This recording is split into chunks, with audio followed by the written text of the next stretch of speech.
আসসালামু আলাইকুম। আজকের বাংলাদেশের কিছু জরুরি খবর। চলুন এক ঝলকে দেখে নিই। এগুলো মূলত ২৯ সেপ্টেম্বর ২০২৫ তারিখের দৈনিকগুলো থেকে নেওয়া। দেশের সাম্প্রতিক পরিস্থিতি বুঝতে বেশ সাহায্য করবে। তো প্রথমে যে বিষয়টা সামনে আসছে সেটা হলো নির্বাচন কমিশনের পর্যবেক্ষক তালিকা নিয়ে একটা বড় সড় প্রশ্ন। কিছু সংস্থার যে ঠিকানা দেওয়া হয়েছে সেখানে গিয়ে দেখা যাচ্ছে জঙ্গল, মুদি দোকান বা একদম ভাঙাচোরা পরিত্যক্ত বাড়ি। একটা পত্রিকার সরেজমিনে তদন্তে এই মারাত্মক গরমিলগুলো ধরা পড়েছে। বুঝলেন? এতে পুরো নির্বাচন পর্যবেক্ষণ প্রক্রিয়া স্বচ্ছতা নিয়ে কিন্তু কথা উঠেছে। আচ্ছা, দ্বিতীয়ত খাগড়াছড়িতে একটি বেশ উদ্বেগজনক পরিস্থিতি তৈরি হয়েছে। সেখানে জাতিগত সংঘাত মারাত্মক আকার নিয়েছে। ১২ বছর বয়সী এক মারমা শিশুর ধর্ষণের ঘটনার প্রতিবাদে অবরোধ চলছিল, আর সেই সময়ে সংঘর্ষ হয়।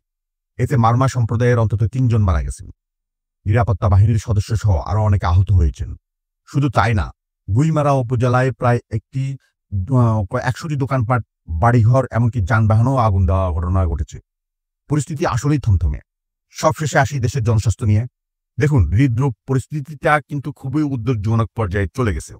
রিপোর্ট বলছে প্রতিদিন প্রায় ৫৬২ জন মানুষ হৃদরোগে মারা যাচ্ছেন।